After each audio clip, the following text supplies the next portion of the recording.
This is the sonorous war cry of a very angry frog.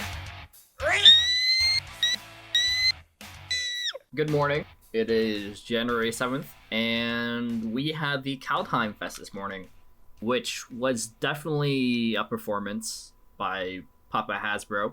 I mean, I enjoy hard metal rock or hard metal bands as much as the next guy. Probably a little bit more considering I, preferably listen to it.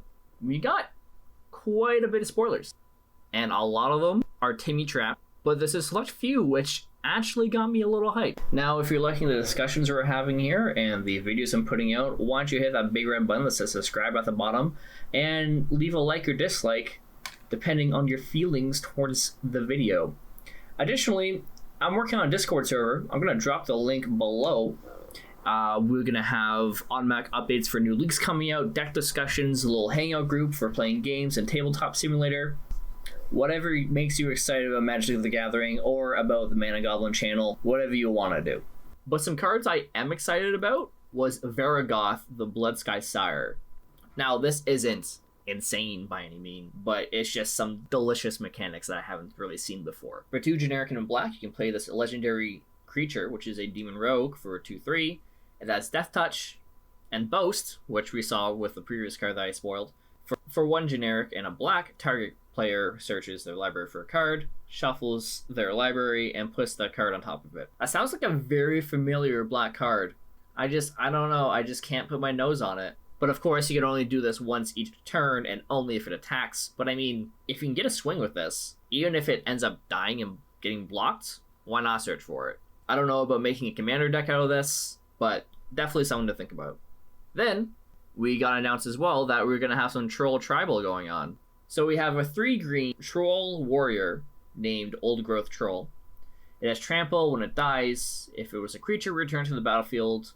It's an aura enchantment. Enchanted Forest has tap, add 2 green.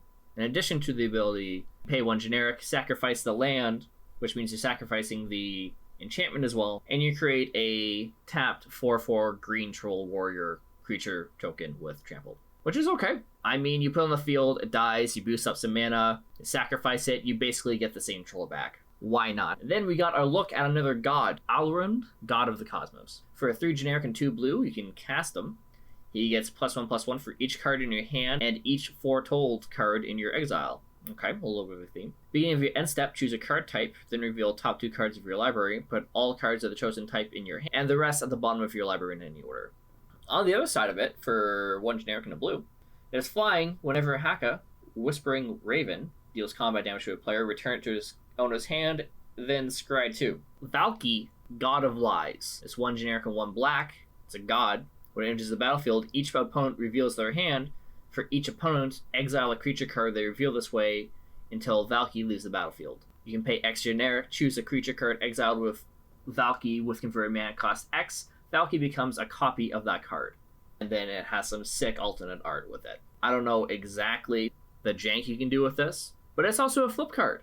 And if you looked ahead at the bottom of the card, you'll see that says Tibalt for 5 generic, 1 black, and 1 red, which is insane for Tibalt. Because normally, wasn't he just like a 2 red planeswalker at some point? When it enters the battlefield, you get an emblem that says, you may play cards exiled with Tibalt, Cosmic Imposter, and you may spend mana as though there's any color to cast those spells. So, similar ability to Valky, which of course is the other side of it, is +2 is exile top card of each player's library, -3 for exile target artifact or creature, and then -8 exile all cards from all graveyards, and add 3 red. So if somehow you pull the ultimate off with this, you exile all the graveyards later in the game, hence the higher mana cost. They don't want you to do this early on in the game anyways. Then, of course, they released the alternate art for Vorinclex, the Monstrous Raider. They released the regular showcase art and the Phyrexian art. Now, go back to my original Vorinclex video, and you'll know exactly how I feel about this. That's all I have to say for today, guys. Some of these cards are tasty, some of these cards are just, I don't see anything that's gonna get banned on the spot. No. But what can you do? Peace.